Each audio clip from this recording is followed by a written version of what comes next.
ಗೆದ್ದಿರೋ ಬಹುಮಾನನೇ ವಾಪಸ್ ಕೊಡ್ತಾ ಇದ್ದಾರೆ.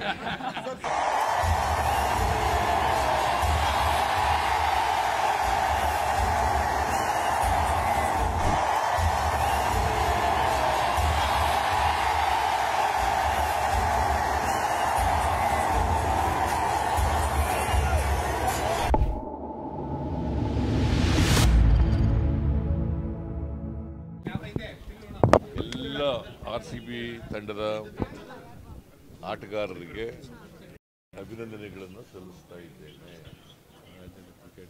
ಅವರ ಅಭಿಮಾನಿಗಳಿಗೂ ಅಭಿನಂದನೆಗಳನ್ನು ಸಲ್ಲಿಸ್ತೇನೆ.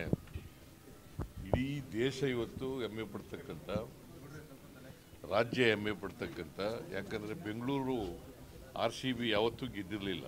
ಇದು 18ನೇ ಆವೃತ್ತಿ. 18ನೇ ಆವೃತ್ತಿ ಗೆದ್ದಿದ್ದಾರೆ. ತೀವ್ರ ಸಂತೋಷವನ್ನು ಉಂಟು ಮಾಡ್ತಾರೆ. 4 ಗಂಟೆಗೆ ಸ್ಟೆಪ್ಸ್ ಮೇಲೆ ಅವ್ರಿಗೆ ನಾನು ಇದು ಕೊಡ್ತಾ ಇದ್ದೀನಿ ಅಂತೇಳಿ ಬಹುಮಾನ ಕೊಡ್ತೇನೆ. ಅವ್ರು ಗೆದ್ದಿರೋ ಬಹುಮಾನನೇ ವಾಪಸ್ ಕೊಡ್ತಾ ಇದ್ದೀನಿ. ಸೆಕ್ಯೂರಿಟಿಗೆಲ್ಲ ಏನು ಅರೇಂಜ್ಮೆಂಟ್ಸ್ ಮಾಡಿದ್ದಾರೆ? ಸೆಕ್ಯೂರಿಟಿ